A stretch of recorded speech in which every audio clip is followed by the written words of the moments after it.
I never thought I'd end up here scrubbing dust and candle wax off the stone floor of a forgotten church.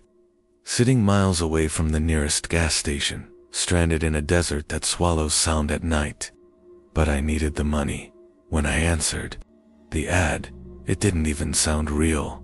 The caretaker wanted it. Cleaning required. Room and board included. Weekly pay in cash. No questions asked. The picture showed a squat, whitewashed church, the kind you'd see in some abandoned western town. There were no houses around it, no community, just sand, rock, and a thin road curling into the distance. I told myself it would be quiet, easy work. I was wrong. The man who hired me never gave his name over the phone. His voice was gravelly old. He just said, "You'll be safe if you follow the rules." Can you follow rules? I laughed at the time, thinking it was some stern old preacher testing me. But the way he asked stuck with me, like he wasn't talking about work policies, like he meant something heavier. Still, I said yes, because what else was I going to do? My savings were gone, and every job in town either wanted a degree or experience I didn't have. Cleaning a church in the desert for a handful of cash felt like salvation compared to the eviction notice hanging on my door. The drive out there took half a day. By the time I left the highway, the sun was already sliding low. The desert stretched endless, painted in burnt orange, shadows clinging to the rocks like something alive. I kept thinking, why build a church here? Who would even come? But maybe that was the point. A place like this wasn't meant for people. It was meant to be left alone. The road narrowed, the asphalt crumbling to gravel. Dust coated my windshield until the church appeared ahead of me, glowing white against the dying sun. It looked ordinary enough: arched wooden doors, a small bell tower, stained glass that caught the last of the light. But even from the car, I felt something off. It wasn't the building itself. It was the way the desert fell silent around it. No wind, no chirp of insects. Even my engine sounded muted, as if the church swallowed sound before it could touch its walls. I parked beside it, gravel crunching under my tires. My chest felt tight, but I told myself it was just nerves. A new job, a strange place, nothing more. When I stepped out, the air felt different. Heavy, though the desert was open all around. My boots sank slightly into sand as I walked up to the doors. They were taller than I expected, carved from dark wood, their surface etched with strange, curling patterns. Not crosses, not scripture, just shapes, spirals and eyes, like someone had spent years scratching them into the grain. I reached for the handle and froze, because from inside, faint as a breath, I swore I heard voices. Not singing, not praying, whispering. I held my breath and listened. It was too soft to make out words, too soft to be real, just the suggestion of sound. When I opened the door, the whispers stopped. The air inside was cool, carrying the smell of wax and stone dust. Shadows pooled in the corners, stretching long in the last slant of daylight that filtered through the stained glass. And they were there. The statues, lined along the walls, 10 of them in total, carved from pale stone. Saints, or maybe angels, their faces hooded and unreadable. Each stood taller than me, arms folded as if waiting for judgment. I told myself they were only stone, nothing more, but I couldn't shake the feeling that, somehow, they had been listening. The church was empty when I first stepped in, or at least, I thought it was. My footsteps echoed off the stone floor, ringing too sharp in the silence. The pews were worn, their wood splintered and darkened by years of dust. At the far end stood the altar, draped in faded cloth. Candles melted into twisted stumps on either side. I called out a soft hello, my voice trembling a little, despite myself. For a moment, nothing. Then, from a shadowed door behind the altar, a figure emerged.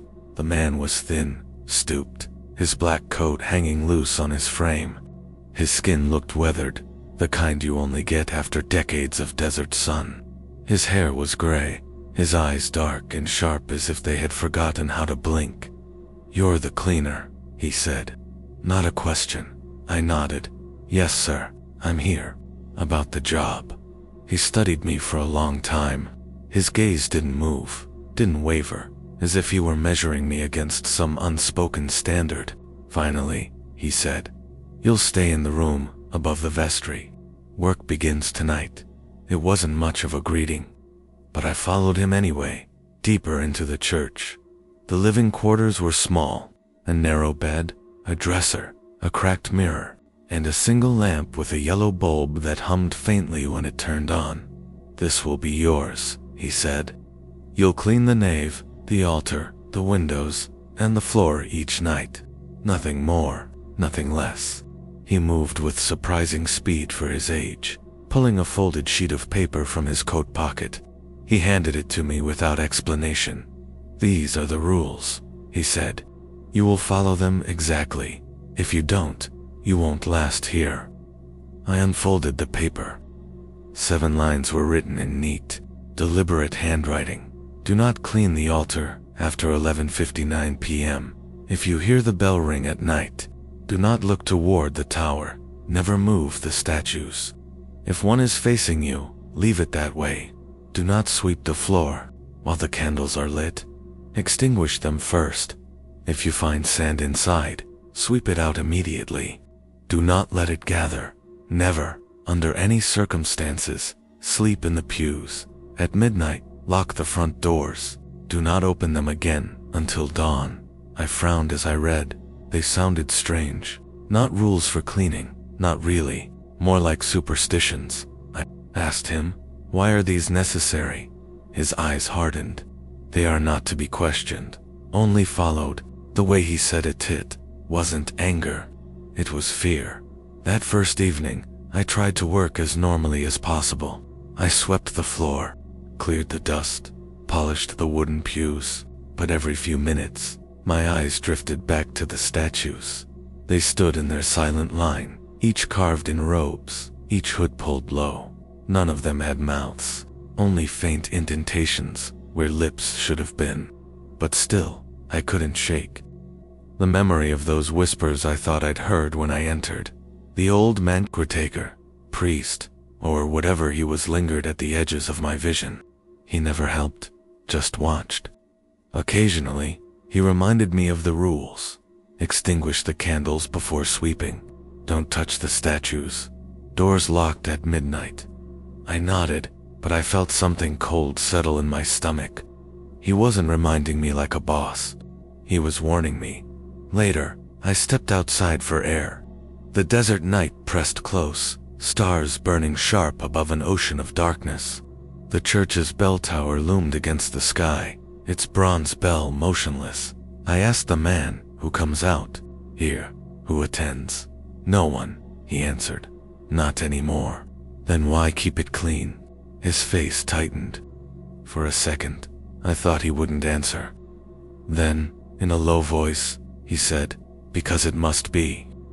That was all. He left me alone after that, retreating to his own quarters. I tried to settle into my room upstairs, but the silence pressed against the walls like something alive. The desert doesn't sound like normal silence, it feels heavier, as though the land itself is holding its breath. And beneath it all, I swore I heard something else. Soft, almost like the faint scrape of stone on stone. I told myself it was my imagination, the echo of my own nerves. But I didn't sleep much that night. Every time I closed my eyes, I saw those statues, standing in their line, heads bowed, as though waiting for something. By morning, the desert sun blazed through the window, bleaching everything in gold. The old man greeted me with no more warmth than the night before. He handed me a ring of keys and said, "Remember the rules. They are not for decoration. They are survival." Double quotes. Survival. That word clung to me. I should have left then. I should have packed up and driven back down that long road, even if it meant going hungry another week. But I didn't, because I was broke. Because I was curious. Because deep down, I wanted to know what the rules were protecting me from, and that curiosity, it was the first mistake I made. The second night was when it happened. The first violation. I'd settled into the rhythm of cleaning, sweeping the nave, dusting the pews, wiping wax from the altar steps. The old man had retreated to his quarters again, leaving me alone with the statues. Their presence never stopped gnawing at me. 10 of them in total, evenly spaced along the walls, their hoods tilted just enough that it felt like they were studying me. The silence in that church wasn't empty, it was crowded, heavy, as though the air itself leaned in to listen. I worked quickly, eager to finish before midnight. The rules circled in my head like prayers I didn't understand. Don't clean the altar after 11:59. Don't look at the tower if the bell rings. Don't move the statues. Don't sweep while candles burn. Sweep out sand immediately. Never sleep in the pews. Lock the doors. I thought I had them memorized, but I made a mistake. I lit the candles first, to get more light. Their flames flickered against the stained glass, throwing shadows across the floor. Shadows that didn't match the flames. Shadows that seemed to move just slightly slower than they should. I ignored it, told myself it was just the uneven glass. Then I grabbed the broom and began sweeping. I didn't think about it until I was halfway down the nave. The candles were still burning. Rule number 4. Do not sweep the floor while the candles are lit. Extinguish them first. I froze. My heart thumped in my chest. It seemed ridiculous. What difference did it make whether the candles were lit or not? But then I heard it. The faintest sound. A scrape, low and deliberate, like stone shifting against stone. I turned my head toward the statues. They were exactly where they'd been, lined along the walls, still as ever. But one of them, the third from the left, looked different. Its hooded head seemed lower, its arms slightly parted, as though it had leaned forward to watch me closer. I blinked, stared. It hadn't moved. It couldn't have, and yet the scrape came again. This time, closer. I dropped the broom. It clattered too loudly on the stone floor, echoing through the nave. My pulse raced, my throat dry as dust. I blew out the candles, one by one, rushing down the aisle. With each extinguished flame, the shadows seemed to pull back, like they were reluctantly retreating by the time the last candle hissed into darkness. The church was nearly black, save for the thin moonlight cutting through the stained glass. The scraping stopped, but when I looked again at the statues, the third one was different. Its head was tilted higher, now directly facing me. I stumbled backward, my breath ragged, sweat cold on my skin despite the desert heat outside. My first thought was to run, but I forced myself to remember the rules. Running wasn't one of them, not yet. I backed toward my room, keeping my eyes fixed on the statues. Every instinct screamed to look away, to blink, to convince myself I was imagining things, but some deeper part of me knew better. The old man had said, "Never move the statues. If one is facing you, leave it that way." Now I understood why. By the time I reached the staircase, my legs shook so badly I nearly fell. I closed my door and locked it, pressing my ear to the wood. For a long time, there was nothing but silence. Then, faintly, beneath the sound of my own heartbeat, I heard it whispers, too low to make out words, but unmistakable, coming from below, seeping through the cracks in the floorboards. 10 voices, maybe more.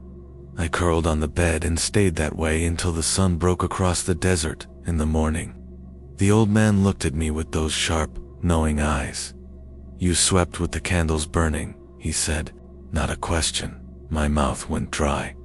"How? How did you know?" He didn't answer, only turned away and muttered, "Don't do it again. Not if you want to last here." I should have left then, but something held me. Fear, curiosity, a need to understand, and because of that, I stayed, which meant the statues had time to notice me. The next night, I tried to be careful. I repeated the rules to myself over and over, like scripture. Extinguish the candles. Don't sweep too late. Don't move the statues. I thought if I kept my head down and worked quickly, nothing would happen. But rules have a way of finding cracks, and fear has a way of making mistakes inevitable. It started with the bell. I was polishing the pews when it rang, sudden and sharp, shattering the silence of the nave. The sound tore through me, so loud it rattled the glass in the windows. I dropped the rag, clapping my hands over my ears, but the bell kept tolling, each strike shaking the air, reverberating down into my chest. Rule number 2. If you hear the bell ring at night, do not look toward the tower. I froze in place. My body screamed. To look, to confirm the noise, to reassure myself that it was just the old bell swaying in the wind. But the desert night outside was still, not a breath of air to move it. The ringing went on, each toll a hammer blow. The walls of the church trembled. Dust sifted down from the rafters. And then, under the sound of the bell, I heard something else. Voices, not whispers this time. Louder, clearer, as though the toll of the bell had stirred something awake. I couldn't make out the words, but they pressed against me, a chorus threading through the sound, layered and wrong. I squeezed my eyes shut, forcing myself to stay, facing forward. My thoughts spiraled. Don't look, don't look, don't look. But curiosity gnawed at me like a blade. What if the old man had been wrong? What if it was just the wind, or some trick of the bell tower's gears? Then I heard footsteps. From above, slow, deliberate. Stone grinding under a heavy weight. Something was moving in the tower, pacing in circles with each toll of the bell. I bit down on my tongue to stop myself from screaming. The statues remained still in their places, but I felt their presence sharpen. Even without looking, I knew. They were watching, waiting, as though they too wanted to see if I would break the rule. The bell tolled 12 times before falling silent. The moment it stopped, the footsteps above stopped too. The voices cut off like a severed thread. The silence that followed was worse than the noise. I stayed frozen until my knees ached from standing still. Finally, I dared to move again. I retrieved the rag, forcing myself to return to work as though nothing had happened. But my hands wouldn't stop shaking. The pews gleamed under the flickering candlelight, and I saw my reflection in the polished wood pail, wide-eyed, lips trembling. That was when I noticed it, in the reflection. Just behind me, one of the statues wasn't in its place. I spun around, heart in my throat. They were all lined up, 10 in total, where they always stood, stone still, silent, watching. But I knew what I had seen. The reflection had shown 9 behind me, 1 missing. And for just a moment, when I turned, I thought I saw the last one, a figure in pale stone standing, a little closer than it should have been. I barely slept again that night. In the morning, the old man brought me water and bread. He didn't ask how I'd slept. He didn't ask if I'd heard the bell. He only said, "You resisted the urge to look. That is good. Most don't." I asked him what would have happened if I had looked. He stared at me for a long time, the lines in his face deepening, his voice low when he finally answered, "You'd have seen who rings it. And once they know you've seen, them they won't stop looking back." That day, I avoided the nave. I tried to keep to my quarters, telling myself I could quit at any time, but I didn't, because despite the fear, something else was growing in me, a need to understand. The rules weren't random, they meant something, they had history, and the more I thought about it, the more I realized if the rules were this strict, this absolute, then others must have worked here before me. Maybe not all of them survived, but maybe some had left clues, and I decided I was going to find them. I couldn't focus on cleaning after that second night. The rules haunted me. Why did the candles matter? Who or what rung the bell? Why was sand dangerous inside a stone church? I thought if I understood why the rules existed, maybe I could handle them better. Maybe the fear wouldn't dig so deep. So I started searching. The church had corners no one touched, rooms thick with dust, doors stiff with rust. The old man never told me I couldn't explore, and he never followed me during the day. So while the desert sun scorched the world outside, I crept through the forgotten spaces inside. Behind the vestry, I found a storage closet stacked with broken hymnals and warped furniture. Mice had chewed the spines, paper curled from old moisture. But wedged between two splintered chairs, I found a small box. It wasn't locked, just a wooden lid, carved with the same spiral pattern etched into the front doors. Inside were notebooks. The first was thin, the paper yellow and fragile. The handwriting was cramped, desperate. April 7th. I hear them at night. I swore one of them moved today. The father says the rules keep me safe, but I don't believe him. If I forget one thing, even once, I feel their eyes on me. I don't think I can last here. The pages that followed were worse. The writer described shadows bending unnaturally, the bell ringing when the sky was clear, statues shifting when no one was watching. Then, the final entry, May 2nd. I dreamed I slept in the pews. When I woke, I was lying there, though I remembered going to bed upstairs. I think they put me there. I think the statues want me closer. Tonight, I'll stay awake. Tonight, I won't let them move me. That was the last page. No ending, no explanation of what happened after. I set the notebook aside, hands trembling. The second was thicker, with a steadier hand. This one began differently, calm, orderly. The writer seemed more experienced. July 19th. The sand is the worst. It slips in through cracks, gathers in corners. If I don't sweep it immediately, it forms shapes. Faces almost. The longer it stays, the clearer they become. My chest tightened as I read. I remembered the rule. If you find sand inside, sweep it out immediately. Do not let it gather. August 1st. I made the mistake of looking at the tower. It wasn't just the bell. There was something holding the rope. Its arms were too long. It leaned out as if it could see me, even from that height. I shut my eyes, but it was too late. I know it's watching me now. The entries grew erratic after that, sentences breaking off mid-thought, drawings filling the margin spiral's eyes, outlines of the statues. The last entry was only one line, scrawled so deep it tore the paper. They whisper louder when you're alone. I closed the book and shoved it back into the box. My hands wouldn't stop shaking. I wanted to believe these were just the ramblings of unstable minds, but I knew better. I had heard the whispers.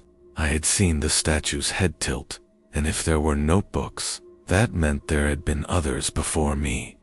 Caretakers, cleaners, people desperate enough to take the same job. How many, and how many had left? That night, I kept my lamp burning long after the old man's room went dark. My eyes darted to the door every few seconds, expecting to hear movement. But the whispers stayed below, patient, steady. Sleep never came easy, and when it did, it was fractured. I dreamed of stone faces crowding around me, mouths opening though they had none. Their words poured into me like sand, filling my lungs, choking me awake. When I opened my eyes, I thought I saw a figure at the foot of my bed, still waiting, but when I blinked, it was gone. The following day, I pressed the old man for answers. How many people worked here before me? I asked. His expression didn't change. Enough. And where are they now? He looked past me, toward the nave, toward the statues lined in their patient silence. His voice was flat. Gone. That was all he would say. I returned to the notebooks. There were more half a dozen in total, most unreadable, ruined by mold or torn pages. But one, the thickest, carried a different hand entirely. It wasn't a caretaker's journal.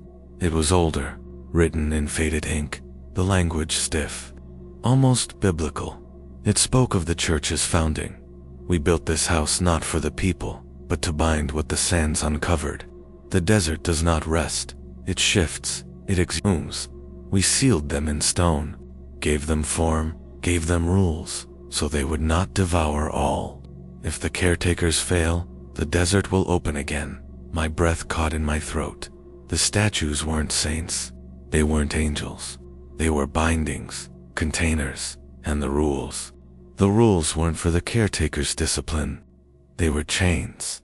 That night, I couldn't walk through the nave without feeling the truth pressing in. The statues didn't guard the church. The church guarded the world from them, and I was trapped inside with them, tasked with making sure that chains never broke. By the sixth night, I understood something terrible. The rules weren't enough. They kept me alive, yes, but they didn't keep the church's secrets quiet. The whispers had grown louder, clearer. When I worked, I could almost make out words threading through them.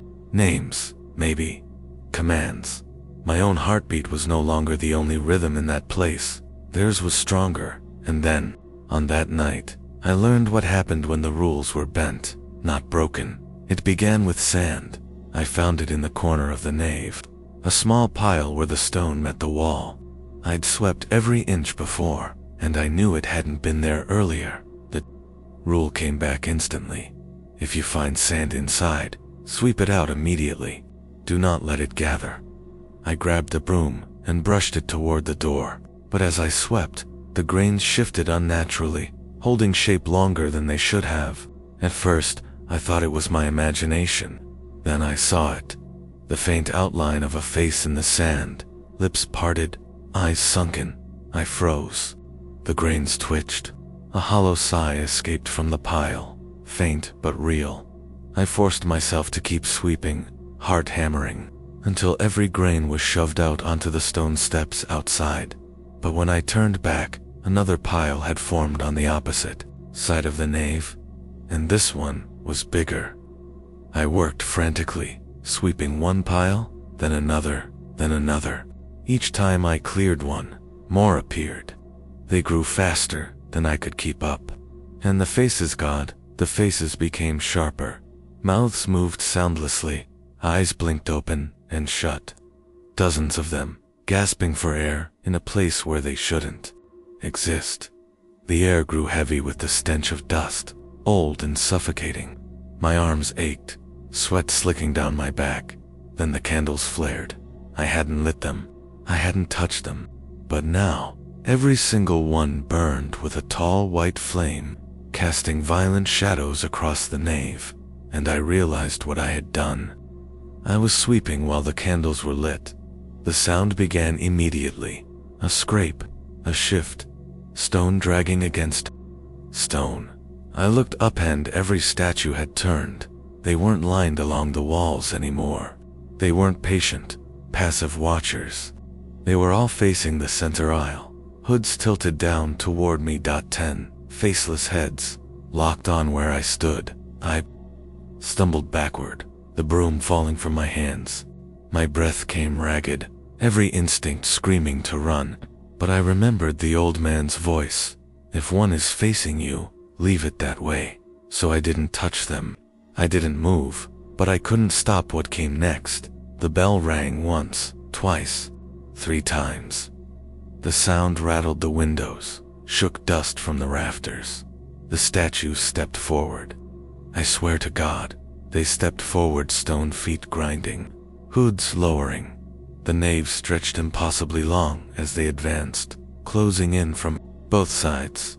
The whispering rose into a roar, voices colliding into one another, a language too old, too jagged for me to understand. I clapped my hands over my ears, screaming for it to stop, but it only grew louder, then silence. I opened my eyes and found one of them inches from me. The hooded face hovered above mine, featureless stone where a mouth should be, but I could feel it breathing. Not air, something colder, something hollow, like a vacuum dragging at my lungs. Its arm lifted, slow and deliberate, unfolding from its robe. The hand was pale stone, fingers impossibly long, each one ending in a point sharp as a chisel. It reached for my throat. I stumbled backward, nearly falling over a pew. My hand fumbled for anything, something to hold, something to protect myself. My fingers closed around the keys the old man had given me.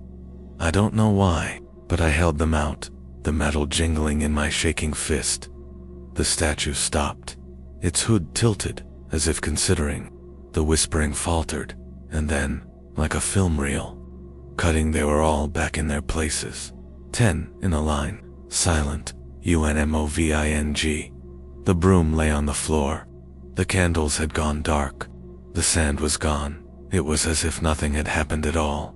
I collapsed against a pew, sobbing, my throat raw. My hands shook so badly, I nearly dropped the keys. That was when I heard the old man's voice behind me. "You almost broke them all at once." I spun around. He stood in the doorway, eyes fixed on the statues, his face pale. "They test you," he said. "Every night, they test you. You cannot slip, not even for a moment." His voice cracked on the last word. For the first time, I saw fear in him, not the steady, controlled kind he always carried, but raw, shaking terror. "They're not bound like they used to be," he whispered. "The desert shifts. The seals weaken. The rules are all that hold them now. If you fail, if you break them," he didn't finish. He didn't need to. That night, I locked myself in my room before midnight, clutching the keys like a talisman. But the whispers didn't stop. They followed me into sleep, threading through my dreams. I dreamed of the bell tower, of a figure pulling the rope with arms too long, its head brushing the rafters. I dreamed of the statues surrounding my bed, tilting their hoods as if listening to my breath. And when I woke, I wasn't in my bed. I was lying in a pew. I woke in the pew, gasping, clutching at the air like I'd been drowning. The whispers were gone. The church was still. But I knew I hadn't walked there myself. The old man stood at the far end of the nave, watching me. His face was blank, unreadable in the dim light. "You broke the rule," he said softly. "You slept in the pews." My voice cracked. "I didn't. I woke up here. I went to bed upstairs. I don't know how." He raised a hand, silencing me. His eyes never left the statues. "It doesn't matter how. It matters that you did." Something in the way he said it chilled me more than the statues ever had. I staggered to my feet, my legs weak. "You knew this would happen, didn't you?" He didn't answer. His gaze flicked to the locked doors, then back to me. "You lasted longer than the others." "The others?" My throat went dry. What happened to them? This time, his lips curved into something between a grimace and a smile. "They served their purpose." My skin prickled. I stepped back, my shoulder brushing a pew. "What purpose?" He finally looked at me, and in his eyes I saw something I hadn't expected. Not pity, not kindness. Resignation. "You think the rules are to protect you?" he asked. "They're not. They're to protect this place from them. But rules are not enough. The statuesti need to feed." My stomach dropped. "That's why you're here," he continued. "That's why they all came. Not to clean, to satisfy." The words hung between us, heavier than the silence that followed. "You used me," I whispered. "I kept you alive," he said. His voice rose, sharp now, brittle with frustration. "Do you know how many I've seen dragged screaming into stone? Do you know what it's like to watch them move when they shouldn't? To feel their hands on you?" He stepped closer. His shadow stretched across the floor, merging with the shadows of the statues. "Someone has to take the job. Someone has to keep them from spreading. If that means sacrificing a few, then so be it." His face twisted with something darker, better. "You than me." I backed away, shaking my head. "No, I won't do this. I won't be there before I could finish." The bell rang once, twice. The sound cut through me, rattling my bones. The old man didn't flinch. He turned toward the tower with calm acceptance. "They've chosen. You woke in the pew. That's all it takes." The statues shifted. I heard its stone grinding against stone as their heads lifted in unison. 10 faceless hoods tilting toward me.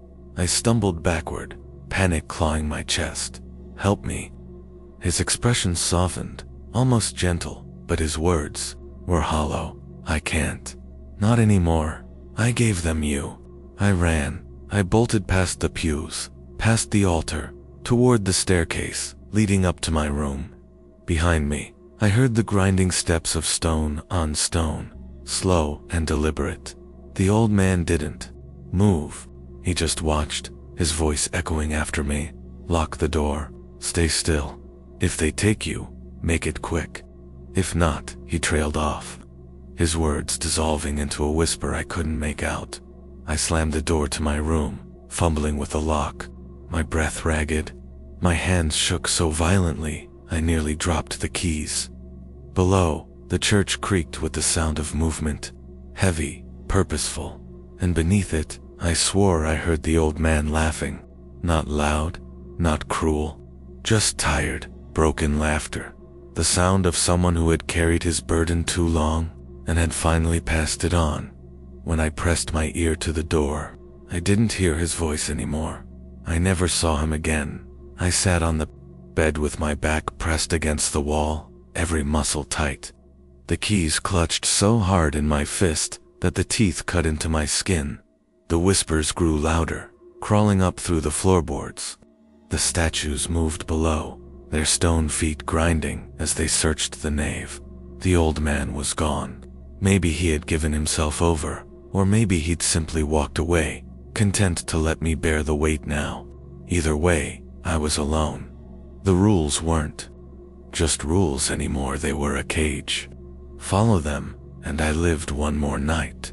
Break them, and I risked release. But I realized something else. I wasn't going to last.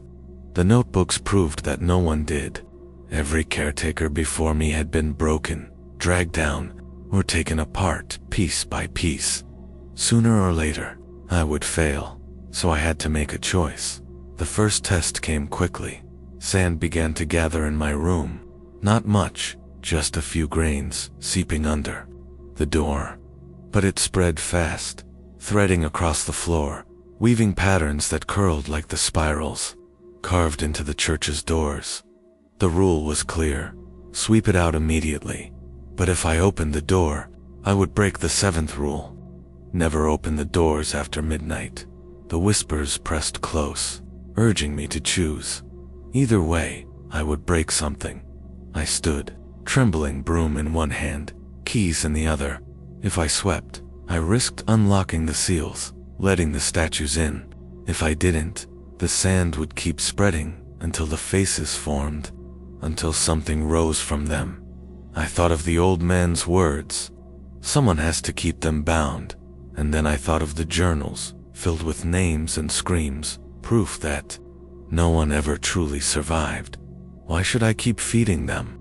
Why should I play their game? My hand moved before my fear could stop it. I unlocked the door. The hinges groaned as it swung open. The nav yawned below, moonlight spilling through the stained glass. The statues stood in their row, but closer. Now, I swear, they were closer. The sand scattered down the steps, falling into the church like water into a basin, and the whispers went silent. That was somehow worse. I crept down the stairs, broom in hand, sweeping furiously at the spirals of sand. Each push of the bristles sent a hiss through the air, sharp and angry. The grains resisted, clinging together, twitching like insects. Then the bell rang on once. My body stiffened. The 2nd rule screamed in my head: do not look toward the tower. But I was already breaking one rule. What was another? Slowly, against every instinct, I looked up. Something leaned from the tower. It wasn't the old man. It wasn't anything human. Its arms were impossibly long, thin as ropes, stretching down toward the nave. Its body was half hidden in shadow, but I saw its head too narrow, too long, crowned with jagged stone, and it was watching me. The bell swung in its grip, though the desert air was still. With each toll, the statues shifted. One step forward, then another. I backed toward the altar, heart pounding so hard it hurt. My choices were gone. Either obey the rules and die slowly like the others, or break them and risk everything. So I made my decision. I ran to the front doors. The final rule burned in my mind. At midnight, lock the front doors. Do not open them again until dawn. I threw the keys into the lock and turned. The old wood groaned, resisting as if it knew what I was doing. Behind me, the statues advanced, their hoods lowering, their arms unfolding. The whispers rose into screams. The bell tolled so violently the tower shook, dust raining down. I shoved the doors open. The desert night exploded and wind roared, carrying sand that sliced against my skin. The church seemed to shudder as the outside world rushed in. The statues froze. For a heartbeat, I thought I'd won. I thought I had broken the chain, shattered the rules that bound me. But then the desert moved. The sand outside rose in a wave, curling like a living thing. Faces formed in it, mouths gaping wide, eyes hollow and hungry. The air filled with their screams, 1,000 voices crying all at once, and the statues turned not toward me, but toward the open desert. They began to walk. I realized too late what I had done. The rules weren't meant to protect me. They were meant to protect everything else, and now I had set them free. The desert swallowed me in seconds. The sandstorm howled, tearing at my skin, stinging my eyes. I staggered forward, coughing, half blind, desperate to get away from the church and the statues I had unleashed. But the desert didn't let me go. The faces in the sand followed, rising and falling in the waves around me. Their mouths opened wide, screaming without sound, sucking the air from my lungs. Every breath felt stolen, every step heavier than the last. Somewhere behind me, the bell still rang. I don't know how long I wandered. Minutes, hours, days, time didn't matter. The storm never ended. The voices never stopped. And then silence. The wind died. The sand fell still. I stumbled forward, squinting through the settling dust. The church stood in front of me, exactly as it had the first night. I arrived. The doors closed, the windows glowing faintly with candlelight, the bell tower waiting. I fell to my knees, choking on a sob. My footprints were gone. The path I thought I'd taken had led me in a circle. Back to the beginning. The front doors creaked open. Inside, the nave waited, silent and still. The pews lined in perfect order, the statues standing in their row, hoods tilted down in eternal judgment. And at the altar, hymned the old man, alive. He looked at me with calm, tired eyes. "You're late," he said, voice flat, like he'd been expecting me all along. "But you made it." I shook my head. My throat burned. "No, you left. You let them." He raised a hand. "None of that matters now. You know the rules. You know what to do. Take your broom. Take your keys. The work begins again at dusk." I wanted to scream. I wanted to run, but my body moved without my will. My hands reached for the broom, leaning against the wall. My fingers closed around the cold, rusted keys. The whispers started again, low and patient. The old man smiled faintly, as though relieved. "Good, you'll keep them bound, at least for a while." I realized then he hadn't betrayed me. Not really. He'd simply played his part. The same part I was playing now. The same part I always had. The candles flickered, the sand hissed, and I began to sweep. The bell rang once more, echoing across the desert, sealing the loop. I don't know if I was the first. I know I won't be the last. But every night, when the whispering begins, I feel their hoods turn toward me, and I hear their voices, patient, hungry, waiting.